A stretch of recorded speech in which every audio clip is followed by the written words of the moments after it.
Hi, I'm Sean O'Brien. This is my Blueprint Prep video application for question number 2. So in the logical reasoning section of the LSAT, we want to get in the habit of always looking at the question first and using the question to guide us as we read the passage. Here our question reads, "The reasoning in the argument is most vulnerable to criticism on the grounds that the argument does something." Let's just paraphrase that question and try to lose some of the jargon, right? What they're saying is that the argument is vulnerable. It's weak or open to criticism in at least one aspect, and maybe more, because they're asking what it's most vulnerable to. And when we see a question of this type, which is relatively common on this test, we want to get in attack mode, right? You're taking this test because you hope to be a lawyer someday. And part of being a lawyer is being able to recognize the flaws in the arguments that your opponents are making. So as we read this passage, we're really going to be looking for something weak in it, something weak in the argument being made. Let's go ahead and jump into the question. All right. The average length of stay for patients at Edgewater Hospital is 4 days, compared to 6 days at University Hospital. Since studies show that recovery rates at the two hospitals are similar for patients with similar illnesses, University Hospital could decrease its average length of stay without affecting quality of care. Now, it's always a good idea to take each sentence one by one and put it in your own words, right? If you're having a hard time doing that, don't just move right on to the next sentence, right? Reread until you have a good grasp of just what's going on. Fortunately, in our first sentence, it's pretty straightforward, right? We have two hospitals, Edgewater and University, and there's a difference in the average length of time that a patient stays at each one. At Edgewater, it's 4 days, and at University, it's 6 days, okay?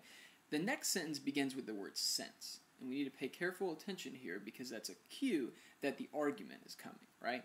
So they're saying, since recovery rates at the two places are about the same for patients with the same illnesses, then it therefore follows, here is their argument, that University, which we remember from the first statement, has an average length of stay of 6 days, then it therefore follows that University could decrease its average length of stay without affecting the quality of care.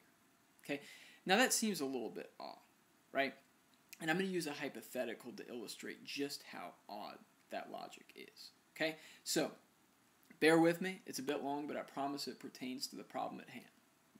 All right, imagine you are an entomologist. Okay, you're a world-renowned studier of insects, and you go all over the world investigating the behavior of giant spiders.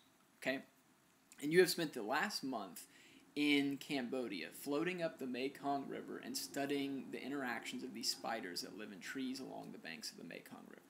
And while you were doing that, you came down with a nasty case of dengue fever. Okay? You were so sick that you had to be flown out of the jungle on a helicopter, and you ended up at University Hospital. You've been there 4 days now, and you're just doing terribly. Okay? You're hallucinating, you have a fever that's off the charts, you're vomiting. You couldn't be doing any worse. And we'll say you come out of this delirious state that you're in, and you look up and you see the doctor, and he's standing there and he's got a clipboard. And he looks at you and he says, how are things? And so you look down at your puke bucket and you look back up at him. And he says, look, here's the deal, all right? You've been here 4 days now, and you have this condition, but we're really gonna be needing this spot, So you look at me and say, "What are you talking about? Like, I'm doing terribly. I can't possibly leave the hospital right now." And he says, "It's nothing personal, but you've been here, 4 days now, and it's not my decision, but we've decided that you can stay the night, but we'd like you to go ahead and leave tomorrow morning." And so you look at this guy and you say, "Are you insane? Like, what are you saying here? Like, I cannot leave the hospital in this condition." And so the doctor realizes that what he's saying is crazy, and so he says, "All right, look, I'm going to level with you, all right? This study came out, and it's been published in the newspaper, it's getting a lot of press, and it is giving us a horrible rep, okay? Apparently, Edgewater Hospital, that hospital you know of, apparently their patients are getting out after 4 days on average, and our patients are getting out after 6 days.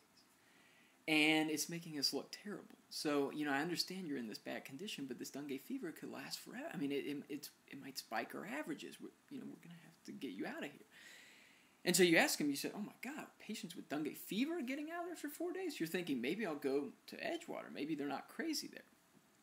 And so the guy says, well, I didn't hear anything about dengue fever. But this study said that, there were some people that had the flu here and some people that had the flu at Edgewater. And they had about the same recovery rates, right, here and there. But as I said earlier, their averages are 4 days. They're beating us. They're killing us. Our averages are 6 days. And so you look at this guy and you say, okay, I guess I'm out, right? You're delirious. You can't produce a logical argument, right? What you need is an advocate, okay? So let's go ahead and pretend to be an advocate for this delirious person, right?